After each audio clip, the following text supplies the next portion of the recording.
आताची सर्वात मोठी न्यूज. दिल्लीत खळबळ. पवारांच्या शिलेदारांच्या मध्यस्थीनं महाविकास आघाडीला सुरुंग लावणारा भाजपचा प्लॅन. विधानसभेचा निकाल जाहीर झाल्यानंतर आता भाजप महाविकास आघाडीला सुरुंग लावण्यासाठी मोठा प्लॅन आखल्याचे बोलले जात असून हा सुरुंग शरद पवार यांच्या मध्यस्थीनं केला जात असल्याची चर्चा आहे. गुरुवारी शरद पवार यांच्या वाढदिवसानिमित्त अजितदादांनी सहकुटुंब दिल्लीतील निवासस्थानी भेट घेतल्यानंतर दुपारी उद्योगपती गौतम अदानी यांच्या दिल्लीतील घरी शरद पवार गटातील एक बडा नेता आणि भाजपच्या एका केंद्रीय नेत्याची बैठक पार पडल्याची माहिती समोर आली आहे.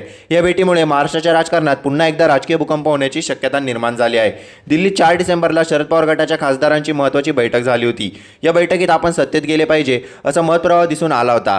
शरद पवार गटाने आपले स्वतंत्र अस्तित्व ठेवून भाजपसोबत सत्तेत सामील व्हावे असे एका गटाचे म्हणणे आहे. तर दुसरा गट हा अजित पवार यांच्या राष्ट्रवादी काँग्रेसमध्ये सामील होण्याच्या मतांचा आहे. राष्ट्रवादी काँग्रेसचे बहुतांश आमदार आणि खासदार हे आता सत्तेत सामील होण्याच्या बाजूने दिसत आहेत. तसे झाल्यास राज्यातील महाविकास आघाडीचे अस्तित्व संपुष्टात येईल. त्यामुळे आता पुढील काही तासांमध्ये काय घडणार याकडे सर्वांच्या नजरा लागल्या आहेत. शरद पवार गट आणि भाजपमधील ही सगळी बोलणी दिल्लीत सुरू आहे. एकीकडे पवारांच्या खास शिलेदाराने भाजपच्या वरिष्ठ नेत्याची भेट घेतल्यानंतर राजकीय वर्तुळात अनेक चर्चांना उधाण आले आहे. या सर्व चर्चांमध्ये ठाकरे गटाचे खासदार संजय राऊत यांनी प्रतिक्रिया दिली आहे.